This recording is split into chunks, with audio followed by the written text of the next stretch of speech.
할렐루야, 성도 여러분 모두 반갑습니다. 5월 16일 월요일 하루를 시작하는 첫 찬송 406장 고난 내용은 편히 쉴 곳과 찬송 올려드립니다.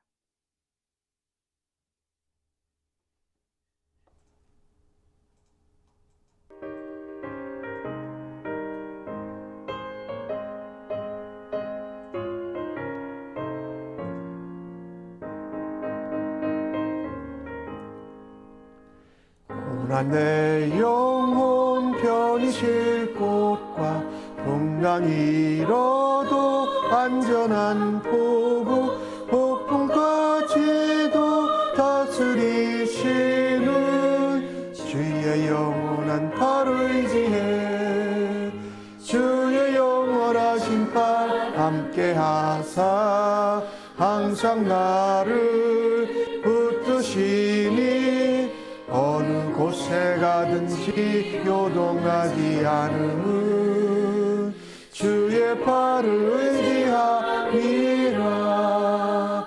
세상 친구들 나를 버려도 예수 늘 함께 동행함으로 주의 은혜가 충만하리니 주의 영원한 팔을 의지해 주의 영원하신 팔 함께 하사 항상 나를 지키시니 어느 곳에 가든지 요동하지 않음은 주의 팔을 의지함이라.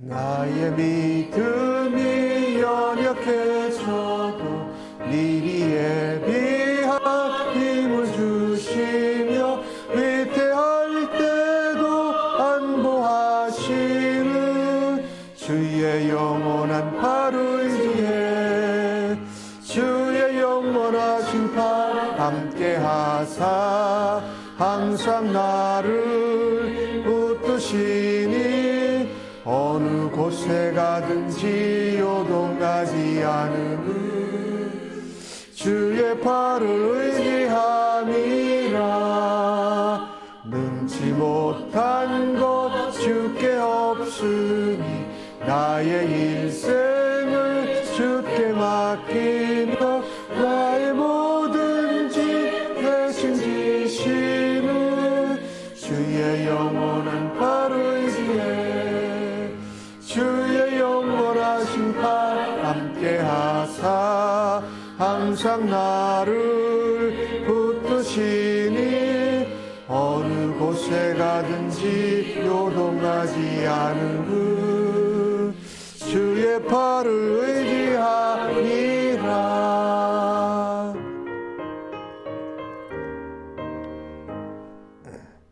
이 아침에 주시는 하나님의 말씀은 고린도전서 7장 25절로 40절까지의 말씀입니다.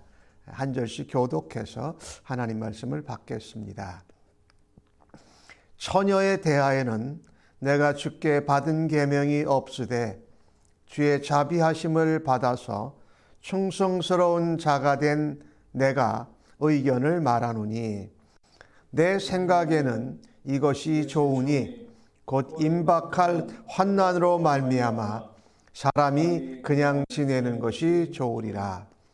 그러나 장가가도 죄짓는 것이 아니요 처녀가 시집가도 죄짓는 것이 아니로되 이런 일들은 육신의 고난이 있으리니 나는 너희를 아끼노라. 형제들아 내가 이 말을 하노니 그때가 단축하여진 고로 이후부터 안에 있는 자들은 없는 자같이 하며 우는 자들은 울지 않는 자같이 하며 기쁜 자들은 기쁘지 않은 자같이 하며 매매하는 자들은 없는 자같이 하며 세상 물건을 쓰는 자들은 다 쓰지 못하는 자같이 하라. 이 세상의 외형은 지나감이라. 너희가 염려 없기를 원하노라. 장가가지 않는 자는 주의 일을 염려하여 어찌하여야 주를 기쁘시게 할까 하되, 장가간 자는 세상 일을 염려하여 어찌하여야 아내를 기쁘게 할까 하여 마음이 갈라지며 시집가지 않는 자와 처녀는 주의 일을 염려하여 몸과 영을 다 거룩하게 하려 하되, 시집간 자는 세상 일을 염려하여 어찌하여야 남편을 기쁘게 할까 하느니라. 내가 이것을 말함은 너희의 유익을 위함이요 너희에게 올무를 놓으려 함이 아니니, 오직 너희로 하여금 이치에 합당하게 하여 흐트러짐이 없이 주를 섬기게 하려 함이라.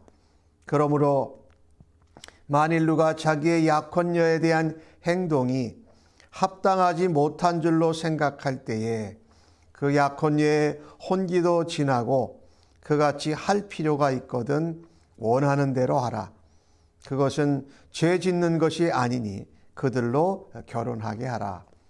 그러나 그가 마음을 정하고 또 부득이한 일도 없고 자기 뜻대로 할 권리가 있어서 그 약혼녀를 그대로 두기로 하여도 잘하는 것이니라. 그러므로 결혼하는 자는 잘하는 것이거와 결혼하지 아니하는 자는 더 잘하는 것이니라. 아내는 그 남편이 살아있는 동안에 매여 있다가 남편이 죽으면 자유로워 자기 뜻대로 시집갈 것이나 주 안에서만 할 것이니라. 그러나 내 뜻에는 그냥 지내는 것이 더욱 복이 있으리로다. 나도 또한 하나님의 영을 받은 줄로 생각하노라. 아멘. 바울 사도가 고린도전서 7장 앞부분에서 이제 바울이 들은 고린도 교회 문제를 이야기한 것이 아니었습니다. 고린도 교회 성도들이 질문한 것에 대한 대답과 권면을 바울 사도가 합니다. 7장 전반부에서는 이 할례에 관한 질문에 대해서 답을 하지요. 이 할례는 외적으로 한 것이지 중요한 것은 마음에 할례하는 것이다. 그래서 그리스도 안에서 그리스도 안에서 믿게 되면 그리스도 안에서 자유인이 된 것이다. 그것이 너희가 신분적으로 종이라도 자유인이 되는 것이고, 또 자유인으로 있는 사람은 할례를 통해서 그리스도 안에 있는 것을 확인하는 것이다. 즉 할례는 마음의 할례를 하고 내적으로 말씀대로 순종하는 것을 의미하고 그리스도 안에서 자유를 얻는 것이다 라고 말합니다. 그 다음에 이 고린도 교회가 질문한 것 중에 또 다른 하나가 이 처녀 또 남자가 장가가는 문제에 대해서 이야기를 했고, 결혼에 관한 거죠. 그 다음에 결혼을 아직 하지 않은 사람들에 대해서 이야기한 것이기도 하고, 결혼한 사람들의 관계 혹은 남편을 먼저 사별한 사람, 이런 사람들에 대해서 재혼 문제에 대해서 이야기를 하게 됩니다. 바울은 지난번에도 말씀을 드렸지만 자기가 하나님이 말씀하신 명령보다 자기의 의견이나 권면이나 견해가 중요하지 않다고 말씀합니다. 오늘도 23절에 보니까 예수님께 또 하나님께 받은 계명이 없다. 그래서 내가 하나님의 은혜와 자비하심 가운데 내가 믿음으로 또 사도의 직분을 가진 자로 정말 정직하고 솔직하게 당신들을 위해서 내가 의견을 내놓는다라고 말합니다. 앞에 이 결혼한 부부의 관계에 있어서는 이 결혼하는 것이 서로 음행을 행해서는 안 된다. 이 정욕을 참지 못해서는 안 된다. 그러니 결혼하는 것이 맞다. 그리고 결혼하는 것이 하나님이 창세기에 말씀하신 하나님의 창조 질서다, 창조 원리다. 그것을 따라라. 그러나 독신의 은사를 나와 같이 받은 사람들은 결혼을 하지 않아도 좋다라고 말을 전합니다. 오늘 주신 말씀에서는 처녀, 아직 결혼 안 한 사람들에 대해서 먼저 이야기를 하고, 두 번째는 혼자 된 사람들에 대해서 의견을 말합니다.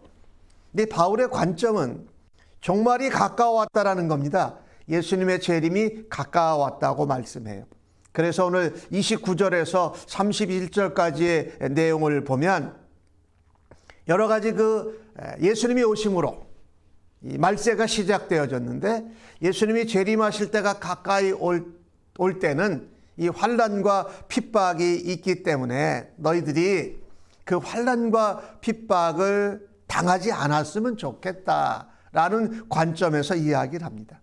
즉 예수님의 재림이 가까이 임박했다라는 것을 바울이 전제하고 말을 하는 것입니다. 왜냐하면 예수님께서 이 땅에서 사역하시는 동안에 이 처녀들이 어떻게 해야 할지, 재혼을 어떻게 해야 될지에 대해서는 말씀하지 않으신 부분이라는 것입니다. 그래서 정말 말세가 가까이 올 때는 환난이 우리에게 닥쳐온다. 그러니 그것을 생각하면서 28절에 말씀합니다. 결혼하지 않은 사람들은 시집 가는 것도 장가 가는 것도 죄가 아니다. 하나님이 결혼하라고 하셨으니까요. 그러나 아직 결혼을 안 하고 이 정말 마지막의 때가 임박했으니 너희가 육체의 고난과 박해를 당한다는 면에서 볼 때는 나는 너희가 결혼을 하지 않으면 좋겠다라고 말하는 것입니다. 내가 너희를 아낀다라고 28절에 말씀하지요. 결혼하게 되면 혼자만 육신의 고난을 당하는 것이 아니라 마지막 때에 임하는 환난과 박해를 말하지요. 같이 또 가정이, 자녀들이 그것을 함께 하기 때문에 나는 너희가 결혼을 하지 않으면 좋겠다라고 말합니다. 또 다른 관점 하나는 너희가 이런 육신과 육체의 고난과 박해를 덜 당하고 오직 주님만을 섬기고 주님만을 기쁘게 하기를 바란다고 말하는 것입니다. 이 바울의 관점 중에 하나는 이 종말의 때에 우리가 환난과 박해가 임할 때에 그것을 감당해내면서 가정과 자녀를 이끄는 것이 굉장히 어렵다라는 것을 알기에 그런 말을 하지요. 그리고 현실적으로 우리가 혼자 있으면 마음을 주님께로 향하고 주님을 기쁘시게 하는 헌신을 하는 면에서 여러 가지 딸린 식구들이 없기 때문에 더 결정하기가, 그리고 주님께 헌신하기가 집중되어지기 때문에 그렇지요.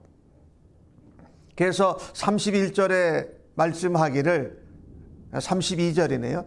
너희가 염려가 없기를 바라노라. 장가가고 시집가고 결혼을 하게 되면 주님의 일도 생각해야 하고 또 가정과 아내와 자녀들을 돌봐야 하는 일들을 생각하기 때문에 이게 어렵겠다라고 생각하는 것입니다. 어떤 면에서 어렵느냐? 이 환난과 박해 가운데 아내와 가정과 자녀들을 돌봐야 하는 일과 하나님을 기쁘시게 하고 하나님의 일을 생각하는 것 중에 갈등이 생긴다라는 겁니다. 관심의 초점의 우선순위가 달라지게 될 수가 있다. 아내나 가정과 자녀를 돌봐야 하는 그런 일이 더 먼저 앞서게 될 수도 있다라는 것입니다. 그런데 이 바울은 이런 부분을 이야기할 때에 그전에는 은사적인 관점에서 얘기했어요. 그런데 지금은 이 마지막 종말의 때에 환난과 박해와 육체의 고난에 대해서 이야기하면서 우리가 주님을 향한 마음과 열심과 헌신이 가정과 자녀와 아내를 책임져야 하는 그런 마음 때문에 왔다 갔다 할 수 있다는 것입니다. 마음을 정하지 못하고 우선순위가 하나님과 주님을 기쁘시게 하는 일에 먼저 해야 하는데 가정과 아내와 자녀들을 돌보면서 그것이 순서가 바뀔 수 있다라는 염려를 하는 것입니다. 사실 가정을 이끄는 남자, 장가간 사람은 먹고 살아야 하는 이 세상의 기본적인 일, 가정과 자녀를 책임져야 하는 일을 먼저 고려할 수 있다는 겁니다. 그래서 하나님을 먼저 기쁘시게 하기보다 아내와 가족을 기쁘시게 하려고 하는 마음이 더 앞설 수 있다. 그러니 결혼 안 한 사람들은 결혼하지 않는 것을 나는 더 좋다고 생각한다라고 바울의 견해를 말하는 것이죠.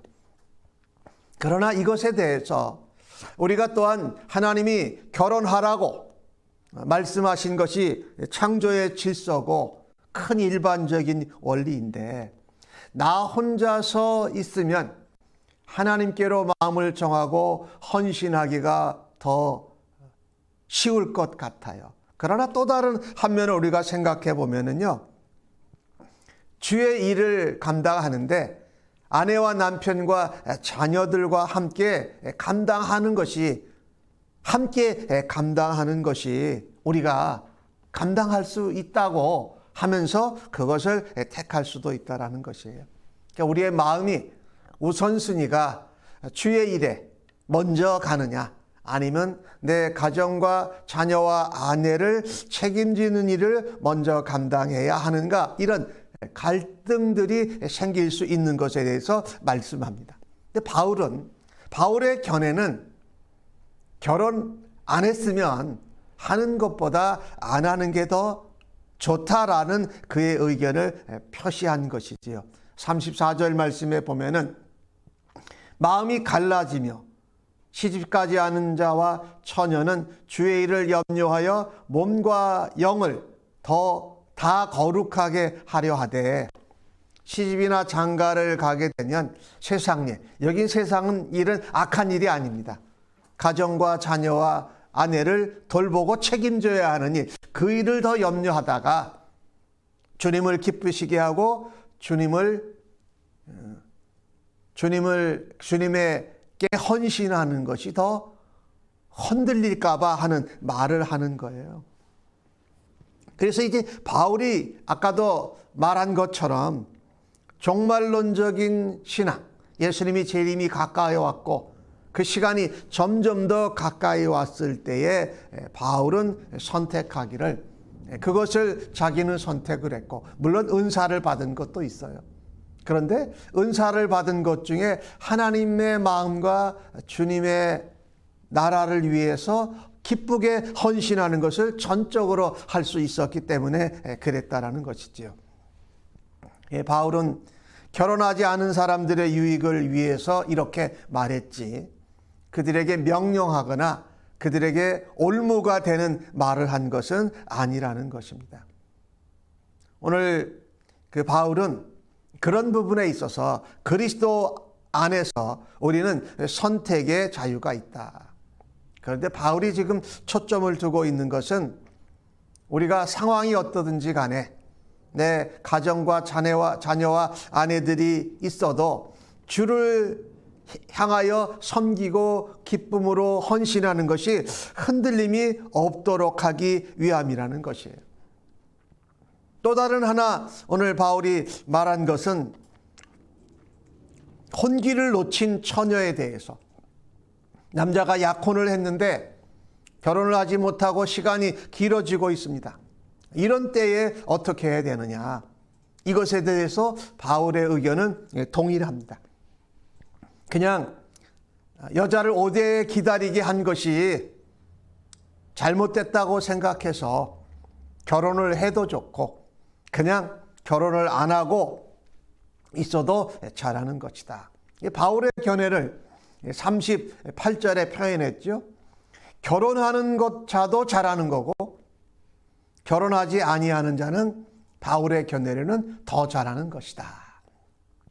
특별히 이것은 남편을 사별한 과부에게 또한 적용이 되기도 하는데, 남편이 살아있는 동안에 아내가 남편에게 매여 있다가 남편이 세상을 떠나면 자유롭게 아내가 자기의 뜻대로 재혼하는 것을 선택하고 결정할 수 있다.